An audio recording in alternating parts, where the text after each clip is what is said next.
अब सुखदेव जी प्रथम दिन के कथा को 7वें दिन के कथा से जोड़ने जा रही हैं। कहते हैं राजन, जो कन्हैया है ना, यह प्रेम देखते हैं कि मेरा भक्त मुझसे कितना प्रेम करता है।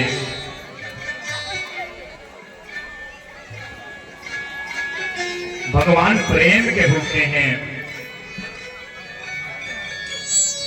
एक ब्राह्मण हैं जिनका नाम है सुदामा, और सुदामा गरीब हैं, उनसे भगवान प्रेम करते हैं। कृष्णस्यासिद सखा कश्चिद ब्राह्मणो ब्रह्मवित्तमः विरक्तः इंद्रियार्थेषु प्रशांतात्मा जितेन्द्रियः। अब सुदामा चरित्र सुखदेव जी राजा परीक्षित को सुनाने जा रहे हैं। और मैं कितना सौभाग्यशाली हूं कि हनुमान जी के गोद में बैठ करके आप सबों को सुदामा चरित्र सुना रहा हूं। प्रेम से सुनिए।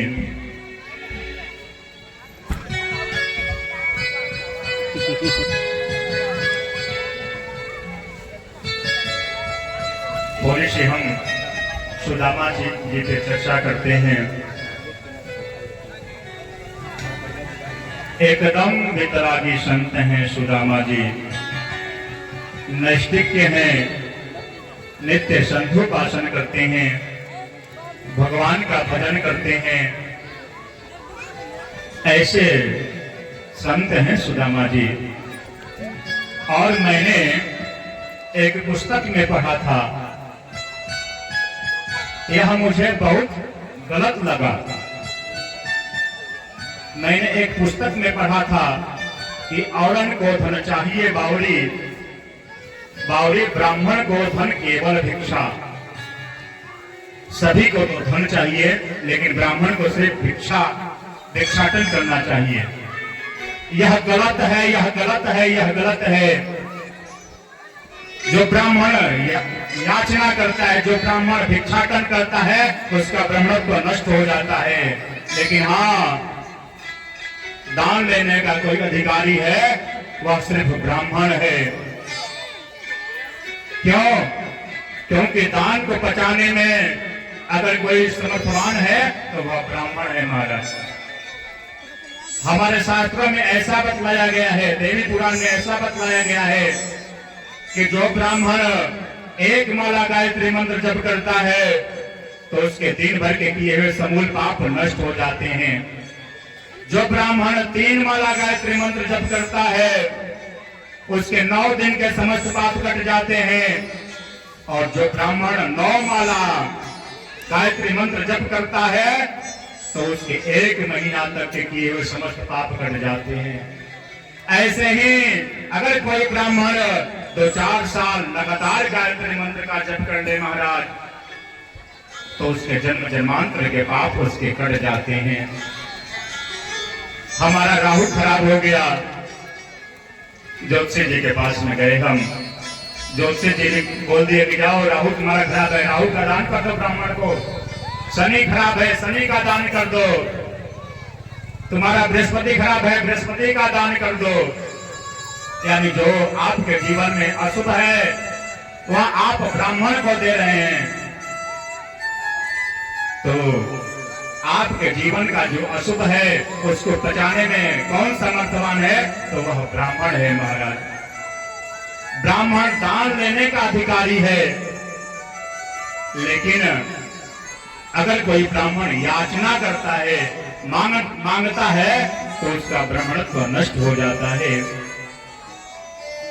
और तो और मैंने यहां तक सुना है कथाओं में लोगों के मुख से, इस हृदय में बहुत कष्ट होता है, व्यथा होता है, दर्द होता है। लोग सुदामा जी को दरिद्र कहकर संबोधित करते हैं महाराज, ये भी गलत है। दरिद्र किसे कहते हैं? तो दरिद्र कहते हैं असंतुष्टो, दरिद्रो यस्तु असंतुष्टो, जो असंतुष्ट है वही दरिद्र है।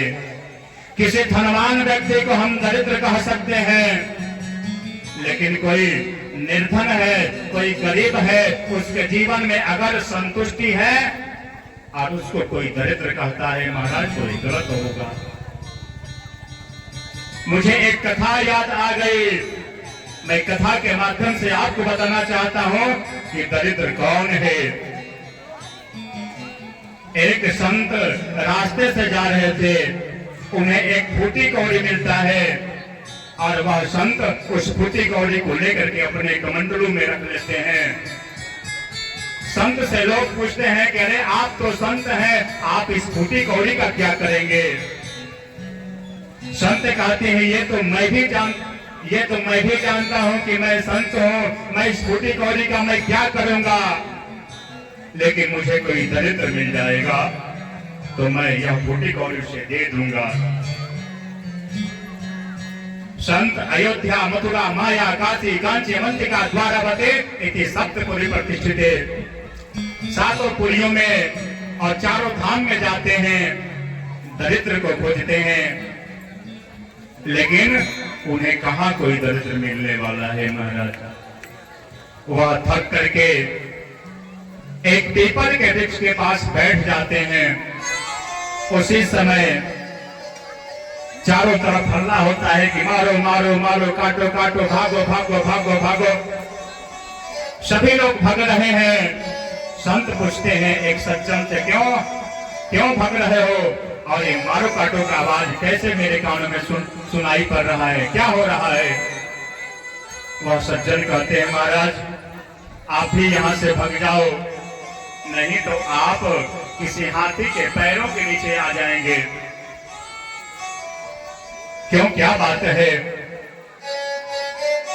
वह सज्जन कहते हैं कि आज इस राज्य में दूसरे राज्य का राजा आक्रमण कर दिया है। संत कहते हैं, क्यों, उसके पास धन का अभाव है क्या? वह सज्जन कहते हैं, नहीं, उसके पास बहुत धन है। वह राजा देखता है कि जो राज्य का राजा शासक कमजोर होता है, उस पे चढ़ाई कर देता है और चढ़ाई करके उस राज्य पर विजय प्राप्त करता है और उस राज्य को अपने राज्य में मिला लेता है। संत कहते हैं कि मिल गया मुझे दरिद्र। संत रास्ते में खड़े हो जाते हैं। उसी रास्ते से उस राजा का सवारी जाता है महाराज। संत रोकते हैं, रुक जाओ रुक जाओ रुक जाओ। राजा रुकता है। संत कहते हैं थोड़ी सी नीचे आ जाओ। राजा नीचे आता है रथ से और संत कहते हैं कि अपना हाथ आगे करो, तुम्हें मैं कुछ देना चाहता हूं। राजा कहते हैं कि यह संत हैं, पता नहीं कौन से आशीर्वाद मुझे दे दें। इसलिए राजा अपने हाथ को आगे करते हैं, संत के पास करते हैं और संत उस फूटी कौड़ी को निकालते हैं अपने कमंडलों से और राजा के हाथों में दे देते हैं। राजा को गुस्सा आता है कि आप जानते हैं मैं कौन हूं, मेरे पास बहुत धन है। संत कहते हैं कि जिस दरिद्र को मैं अयोध्या, मथुरा, माया, काशी, कांची, अवंतिका, द्वारावती इति सप्तपुरी प्रतिष्ठित है, सातों पुरियों में मंदिर, मस्जिद, गुरुद्वारा मैं सर्वत्र खोजता रहा, लेकिन मैं असमर्थ हो गया खोजने में। लेकिन आज मुझे मिले हो। अरे तुम्हारे जैसा दरिद्र और कौन हो सकता है? कहने का भाव यह है कि एक धनवान को हम दरिद्र कह सकते हैं, लेकिन अगर कोई निर्धन है, कोई गरीब है, उसको दरिद्र कहना अनुचित होगा। राजा परीक्षित कहते हैं सुखदेव जी से कि गुरुवर, यह कथा हमें आप पूरा विस्तार से सुनाइए। सुदामा चरित्र की जो कथा है वह पूर्ण विस्तार से सुनाइए। सुखदेव जी राजा परीक्षित को पूरा विस्तार से सुदामा चरित्र सुनाने जा रहे हैं। कहते हैं, द्रविण देश के विप्र सुदामा रहले दीन गरीब, गुरु आश्रम में श्राप मिलल देहले कृष्ण मुरारी। देखिए श्राप भी क्यों मिला, सुदामा जी गरीब क्यों हुए। एक बार संदीपनी मुनि के आश्रम में गुरु माता ने एक पोटली में चना बांध करके दी थी कि बेटा सुदामा, जब भूख लगेगा तब सुदामा और कृष्ण दोनों मिल करके खा लेना। हमारे कन्हैया और सुदामा जी संविधा लेने के लिए वन में जाते हैं और हमारे कन्हैया वृक्ष के ऊपर चढ़ जाते हैं और सूखी सूखी लकड़ियों को तोड़ते हैं और इधर सुदामा जी एकत्रित करते हैं। सुदामा जी को भूख लगता है और सुदामा जी धीरे से पोटली को खोलते हैं और पोटली खोल करके चना खाना प्रारंभ कर देते हैं। अरे भगवान तो अंतर्यामी हैं, भगवान तो सब कुछ जानते हैं। कर्तुम अगर तुम समर्थ, जो सब कुछ करने में समर्थवान है, जो सब कुछ जानता है, वह परमात्मा सुदामा जी से पूछता है कि सुदामा जी, यह कटकट की आवाज कैसी आवाज है। सुदामा जी झूठ बोल देते हैं।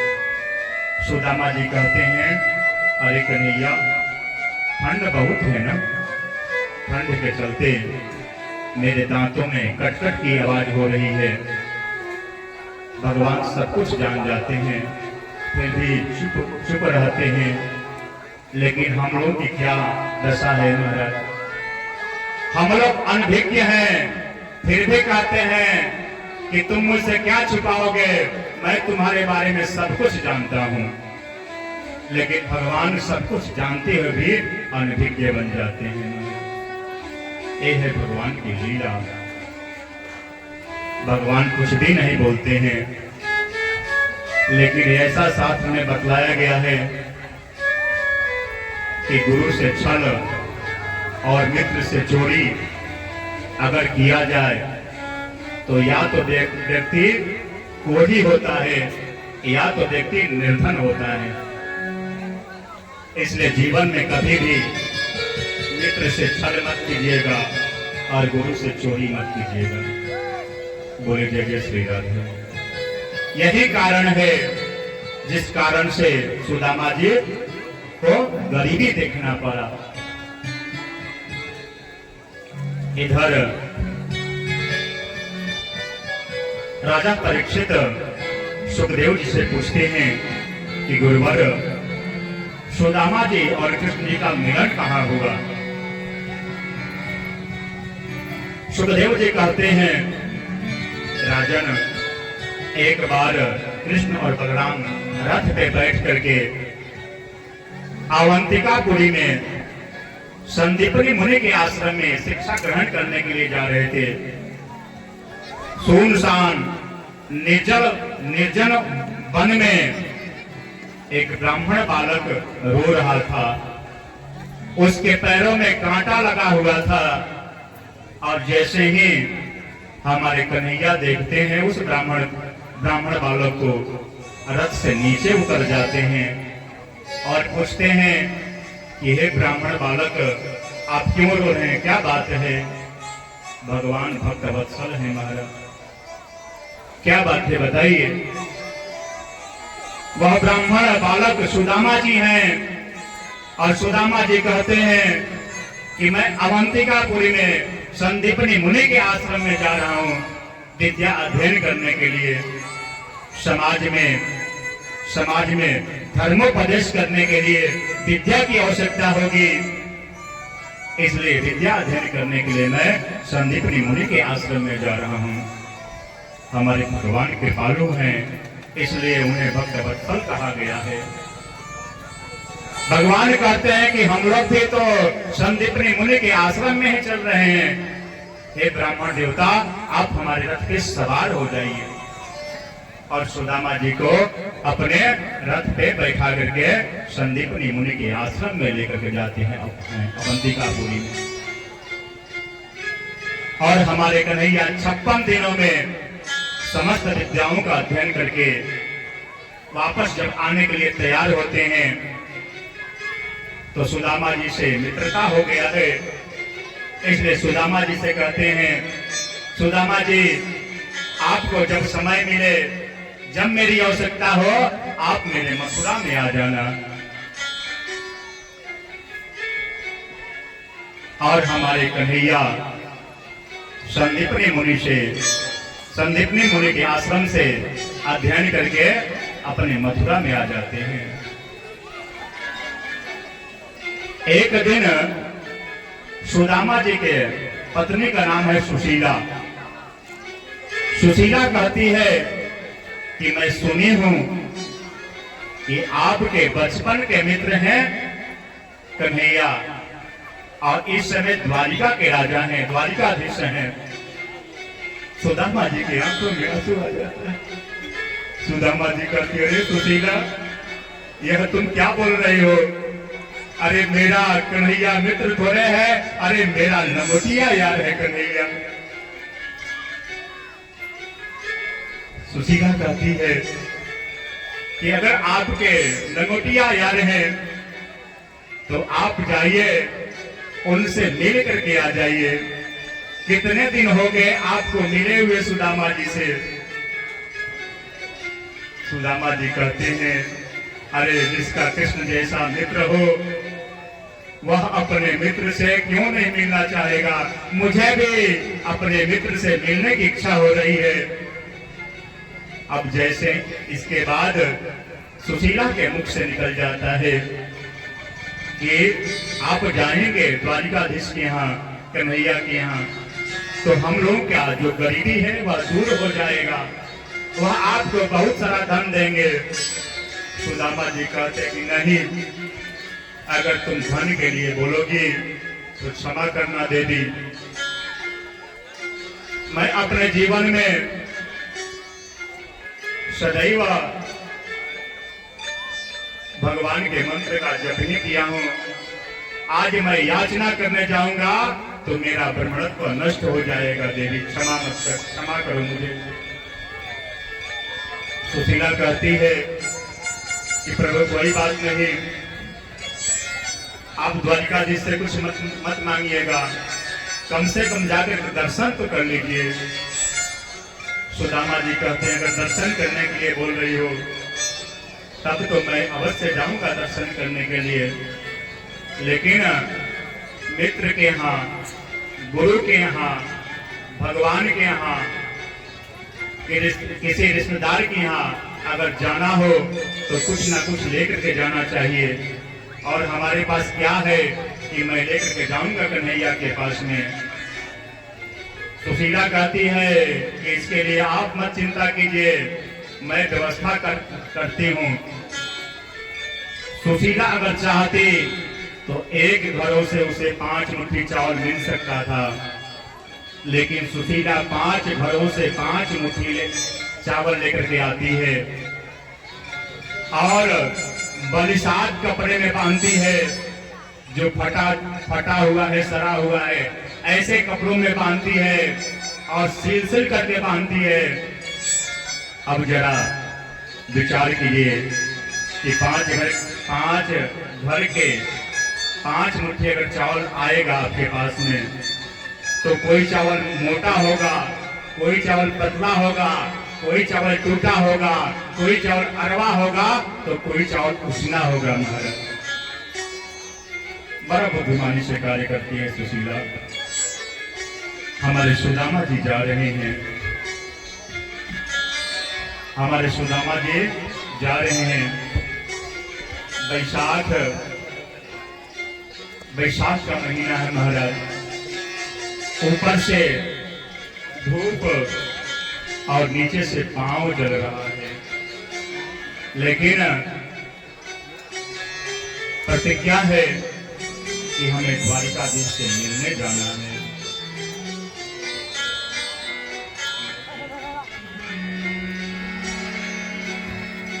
तेरी द्वारिका नगरिया बड़ी दूरी कृष्ण प्यारे, गोविंद कैसे आऊं अब द्वार पे तुम्हारे, गोविंद कैसे आऊं अब द्वार पे तुम्हारे। तेरी द्वारिका नगरिया बड़ी दूरी कृष्ण प्यारे, गोविंद कैसे आऊं अब द्वार पे तुम्हारे, गोविंद कैसे आऊं अब द्वार पे तुम्हारे।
दिल में भरी है आहें, किस दिन को बुला ले, गोविंद कैसे आऊं अब द्वार पे तुम्हारे, गोविंद कैसे आऊं अब द्वार पे तुम्हारे।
गोविंद कैसे आऊं अब द्वार पे तुम्हारे, गोविंद कैसे आऊं अब द्वार पे तुम्हारे, गोविंद कैसे आऊं अब द्वार पे तुम्हारे। सुदामा जी एकदम पतले दुबले हैं, हाथ में डंडा लिए हुए हैं, एक धोती पहने हुए हैं, उसी धोती को आधे पहने हुए हैं और आधे ओढ़े हुए हैं। एकदम कमजोर हैं और धीरे धीरे द्वारिकाधीश के लिए प्रस्थान करते हैं। और बीच में गंगा मैया आती हैं। अब जैसे ही गंगा मैया को देखते हैं, गंगा मैया को जब देखते हैं सुदामा जी, तो कहते हैं कि अब मैं उस पार कैसे जाऊं। सोचने लगते हैं। उसी समय आवाज आता है उनके कानों में कि किसी को उस पार चलना है, किसी को उस पार चलना है, किसी को उस पार चलना है। सुदामा जी कहते हैं, हाँ भैया, हमको उस पार चलना है। केवट कहता है कि आप नाव पर में बैठ जाइए। और जैसे ही सुदामा जी नाव में बैठते हैं तो केवट कहता है, क्यों ब्राह्मण देवता, कर देने के लिए आपके पास धन है ना। और जैसे ही धन की बात सुनते हैं सुदामा जी झट से नाव से उतर जाते हैं। देखिए शास्त्र के अनुसार केवट को खेवाई और ठाकुर को ठकुराई, अब ब्राह्मण को पंडिताई तुरंत देना चाहिए। थोड़ा भी विलंब हुआ महाराज तो 10% और बढ़ जाएगा, इसका चक्रवृद्धि बहुत बढ़ता है। इसलिए जितना हो सके उतना तुरंत देकर के हाथ जोड़ लीजिए। केवट कहता है सुदामा जी से, क्यों सुदामा जी, आपको मैं उस पार जब उतार दूंगा तो आपके पास धन है ना देने के लिए। और जैसे ही धन की बात सुनते हैं सुदामा जी झट से नाव से उतर जाते हैं।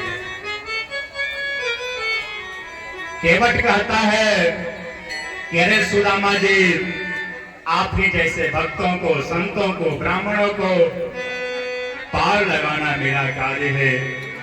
जरा मैं स्पष्ट कर दूं कि आज हमारे कन्हैया स्वयं केवट के रूप में आए हैं सुदामा जी को पार उतारने के लिए।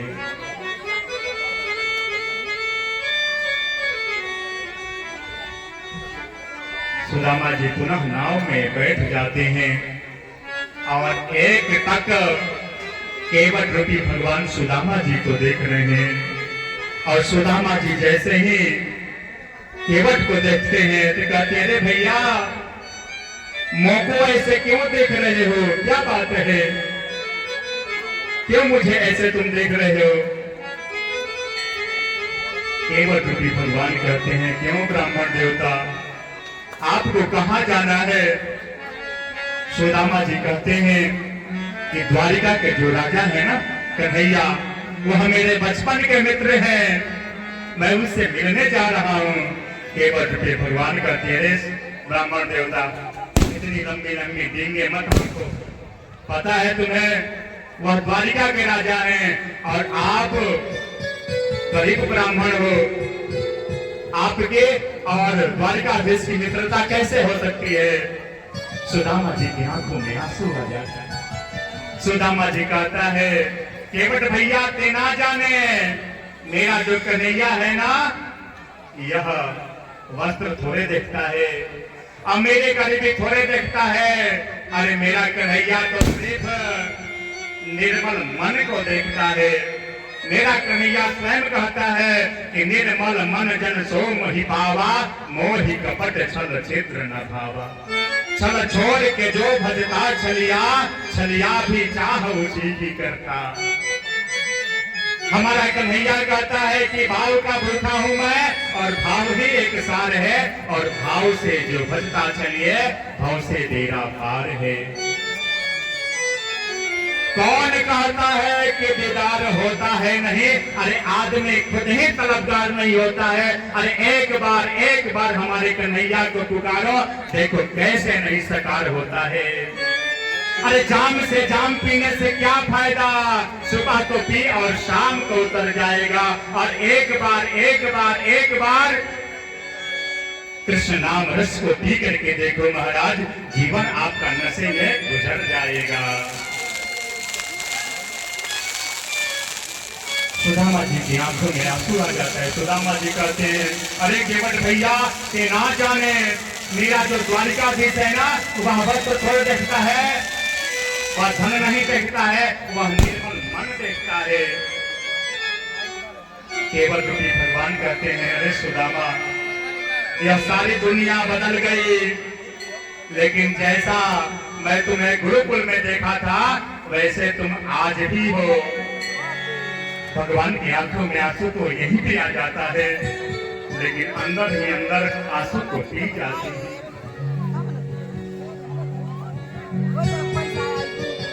केवल भगवान सुदामा जी को पार लगा देते हैं।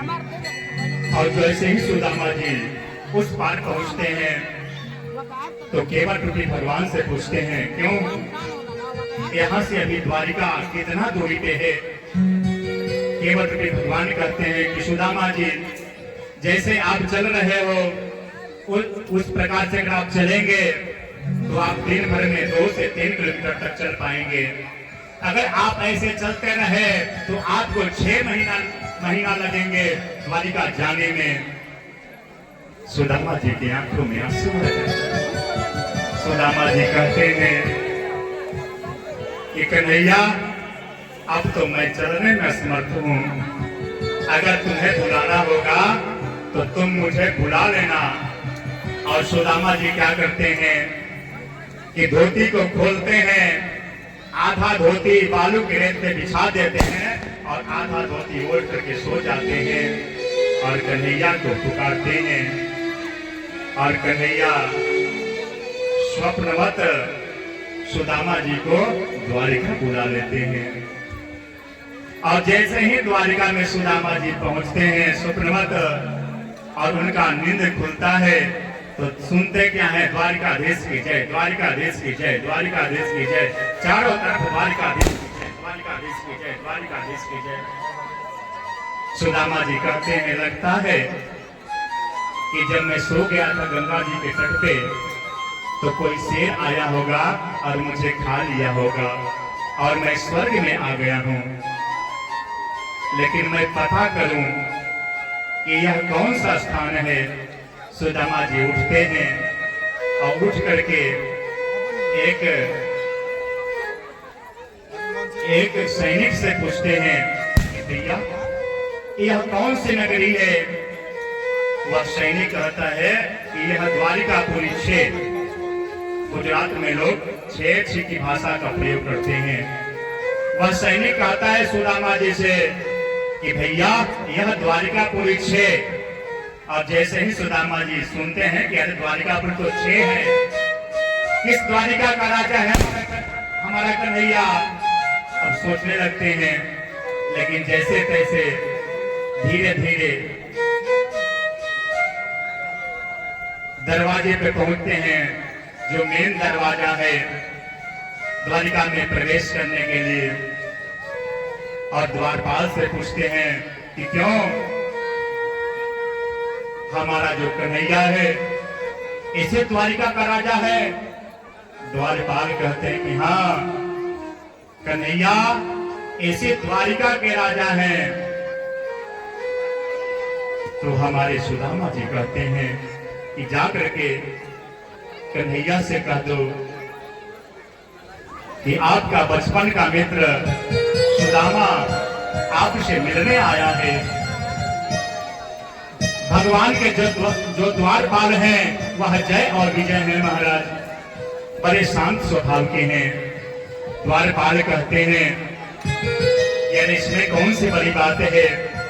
आपके जैसे ब्राह्मण संत दुखी हमारे प्रभु से नित्य प्रतिदिन मिलने आते हैं, लेकिन मुझे अभी अभी पता चला है कि भगवान अभी भोजन प्रसाद करके विश्राम कक्ष में जाने वाले हैं। अगर विश्राम कक्ष में चले गए होंगे तब तो आपको थोड़ी सी इंतजार करना होगा, थोड़ी सी इंतजार करना होगा। अगर विश्राम कक्ष से बाहर होंगे हमारे कन्हैया तब तो आपसे जल्दी मुलाकात हो जाएगा। और मैं कई लोगों के मुख से सुना हूं कि लोग कहते हैं कि कन्हैया भगवान के जो द्वारपाल हैं वो सुदामा जी के गर्दन में हाथ लगा करके उठा करके पटक देते हैं। ये भी सरासर गलत है, सरासर गलत है। लोग अपने मुख से कुछ भी बोल देते हैं, बहुत कष्ट होता है। एक मैं कथावाचक का कथा सुन रहा था, मुझे इतना कष्ट हुआ, इतना कष्ट हुआ, क्या बताऊं मैं आपको। वह कथावाचक कहते हैं, राम जी से लक्ष्मण जी कहते हैं कि भैया भैया भरतवा आ गई, भरतवा आ गई, अभी ओकरा से हम युद्ध करें। राम जी समझाते हैं, अरे तुम्हारा भाई है, अरे भैया चुप रहा तू, अभी तरह हमरा पटका पटकी हो जाए। ऐसे ऐसे भी कथावाचक है महाराज, बड़ा दुख होता है सुनकर के। हमारे शास्त्रों के साथ खिलवाड़ करते हैं, बड़ा कष्ट होता है हमें।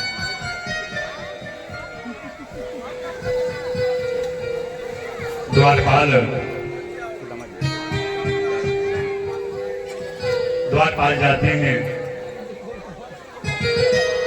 द्वारपाल जाते हैं और कन्हैया से कहते हैं कि एक द्वारपाल जाते हैं और कन्हैया से कहते हैं कि एक ब्राह्मण आए हैं जो अपना नाम सुदामा बता रहे हैं। और जैसे ही हमारे कन्हैया सुदामा जी का नाम सुनते हैं, दौड़ पड़ते हैं सुदामा जी से मिलने के लिए। मेन दरवाजा तक पहुंचने के लिए 6 दरवाजा को पार करना पड़ता है महाराज। इतना जोर से दौड़ते हैं, इतना जोर से दौड़ते हैं कि मुकुट अलग गिरता है, बाजूबंद अलग गिरता है, दुपट्टा गिर जाता है। उद्धव जी से रुक्मिणी पूछती हैं कि अरे प्रभु क्यों दौड़ रहे हैं। उद्धव जी कहते हैं कि एक ब्राह्मण आए हैं, कन्हैया के बचपन के मित्र, अपना नाम सुदामा बता रहे हैं। आगे आगे हमारे कन्हैया दौड़ रहे हैं, पीछे पीछे रुक्मिणी जी, अनिरुद्ध जी, प्रद्युम्न जी और उद्धव जी दौड़ रहे हैं। देखो देखो ये गरीबी, ये गरीबी कहा, कृष्ण के दर पे विश्वास लेके आया हूँ। मेरे बचपन का यार है मेरा श्याम, यही सोच कर मैं आस लेके आया हूँ।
सुदामा को, न सर पे है पगड़ी न कंधे है जामा, बता दो कन्हैया को नाम है सुदामा, बता दो कन्हैया को नाम है सुदामा।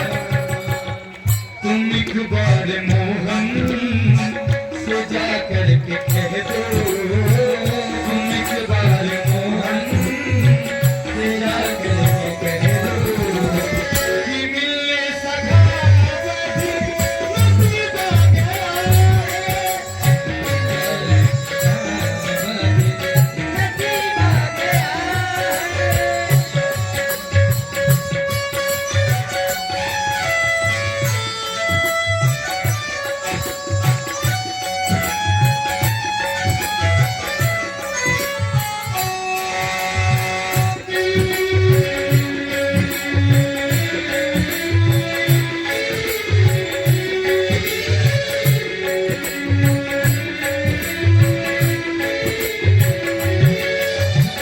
सुनते ही चले आए मोहन, लगाया गले से सुदामा को मोहन, लगाया गले से सुदामा को मोहन, कि सुनते ही चले आए मोहन, लगाया गले से सुदामा को मोहन, सुनते ही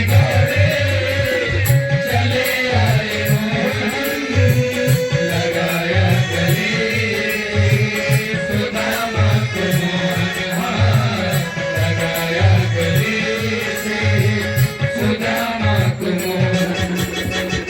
हुआ रुक्मणी को बहुत ही अचंभा, हुआ रुक्मणी को बहुत ही अचंभा, ये मेहमान कैसा अजीब है,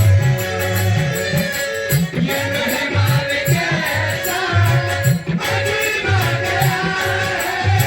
ये मेहमान कैसा अजीब गया है।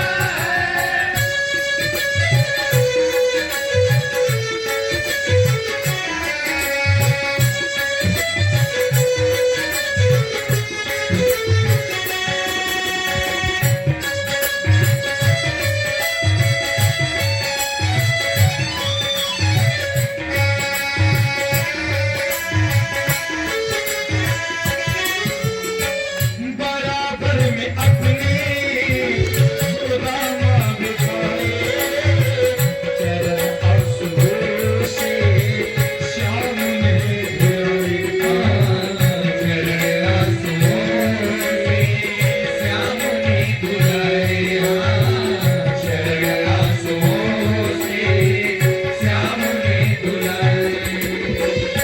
बराबर में अपने सुदामा बिठाए, चरण आंसुओं से श्याम ने धुलाए, बराबर में अपने सुदामा बिठाए, चरण आंसुओं से श्याम ने धुलाए, चरण आंसुओं से श्याम ने धुलाए। न घबराओ प्यारे जरा तुम सुदामा, न घबराओ प्यारे जरा तुम सुदामा, खुशी का समाज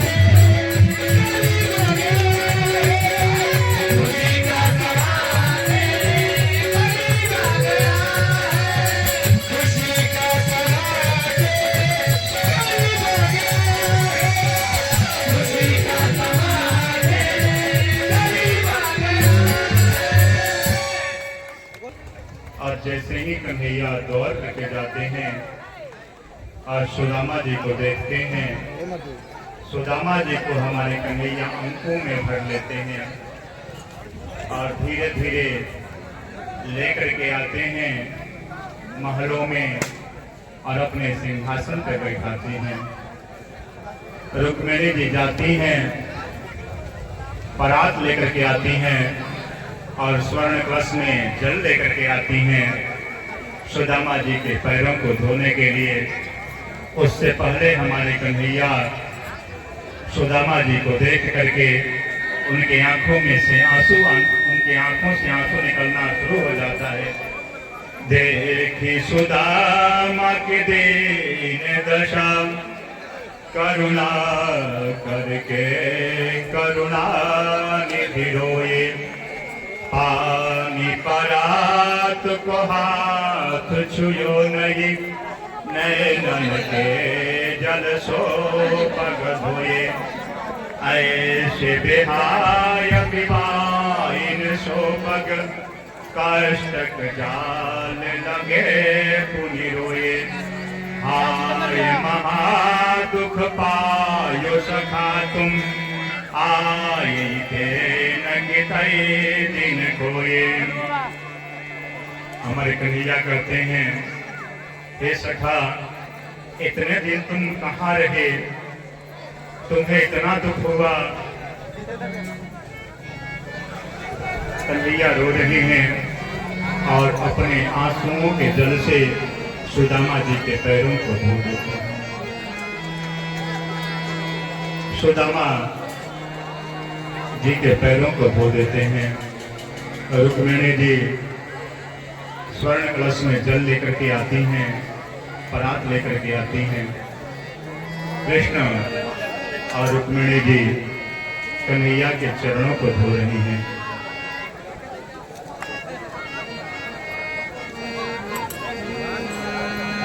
कन्हैया के चरणों को धो रही हैं और रुक्मिणी जी 56 प्रकार का व्यंजन बनाती हैं। और जैसे ही सुदामा जी के पास में आता है महाराज, हम लोग होते एक दिन के जब हम व्रत रहते हैं ना, और दूसरे दिन जब पारण करना होता है तब चकाचक जल्दी जल्दी पाते हैं। सुदामा जी कितने दिन के भूखे हैं, दोनों हाथ से उनको पाना चाहिए क्या, जल्दी पेट भर जाता। 56 प्रकार का व्यंजन है। लेकिन सुदामा जी कहते हैं, कन्हैया मुझे माफ कर दो। कन्हैया कहते हैं क्यों? क्योंकि इतने सारे व्यंजन अगर मैं खाऊंगा तो मेरी बुद्धि विकृत हो जाएगी और रोज इतना व्यंजन खाने को मेरा इच्छा करेगा। मैं कहां से पाऊंगा कन्हैया? मैं तो मात्र 2 टिक्कर बनाता हूँ। एक टिक्कर ठाकुर को भोग लगाता हूँ और एक टिक्कर स्वयं खाता हूँ। कन्हैया माफ करो कन्हैया। कन्हैया कहते हैं, सुदामा जी आप कुछ भी खाओ और उसमें अगर तुलसी दल डाल दोगे, ठाकुर जी को भोग लगा दोगे तो वह प्रसाद बन जाएगा। और शास्त्रों में कहा गया है कि प्रसाद सर्व दुखानां हानिरस्योपजायते। प्रसाद ग्रहण करने मात्र से जीवन की जितनी दुख है सारे दुख मिट जाते हैं। कन्हैया कहते हैं सुदामा जी से, सुदामा जी आप प्रसाद पाओ, ठाकुर जी को भोग लगा करके पाओ। सुदामा जी बेचारे सीधी साधी। सुदामा जी कहते, कन्हैया ऐसी बात है तो सुनो, आप भी मेरे साथ बैठ करके प्रसाद पाओ। और हमारे सुदामा जी और हमारे कन्हैया दोनों एक साथ बैठ करके प्रसाद पा रहे हैं। और प्रसाद पाने के बाद हमारे कन्हैया सुदामा जी के पैरों को दबाना प्रारंभ करते हैं, अपने बिस्तर पर सुला देते हैं और पैरों को दबाना प्रारंभ करते हैं। सुदामा जी कहते हैं, अरे कन्हैया यह तुम क्या कर रहे हो? ऐसा मत करो कन्हैया। कन्हैया कहाँ मानने वाले हैं। कन्हैया कहते हैं कि आज राज्य का सारा कार्य बंद, आज तो सिर्फ मित्र की सेवा होगी। रुक्मिणी जी आती हैं और कहती हैं, क्या बात है, आज तो ब्राह्मण की सेवा हो रही है चकाचक। लेकिन प्रभु इशारा में कहते हैं, क्या क्यों प्रभु आप भूल गए क्या कि एक ब्राह्मण आपके वक्षस्थल पर प्रहार किए थे? भृगु जी, यह बात आप भूल गए क्या? कन्हैया इशारों ही इशारा में कहते हैं, विप्र प्रसादात् धरणी धरोहम, विप्र प्रसादात् कमलावरोहम, विप्र प्रसादात् अजिताजितोहम, विप्र प्रसादात् मम राम नाम। हे रुक्मिणी, विप्रों के आशीर्वाद के चलते ही मेरा नाम राम पड़ा। ब्राह्मणों के ही मुखार बिंद से मेरा नाम कृष्ण पड़ा। ब्राह्मणों के आशीर्वाद से ही लक्ष्मी का मैं वरण किया। और रुक्मिणी जी, आप शायद भूल रही हैं कि जो पत्र लेकर के आने वाला मेरे पास में था वो अभी एक ब्राह्मण ही था। आप शायद भूल रही हैं। इधर हमारे कन्हैया कहते हैं रुक्मिणी जी से कि सुदामा जी को प्रणाम करो। सुदामा जी को प्रणाम करो। रुक्मिणी जी प्रणाम करती हैं, सत्यभामा प्रणाम करती हैं, कालिंदी प्रणाम करती हैं। और ऐसे करके एक एक करके 600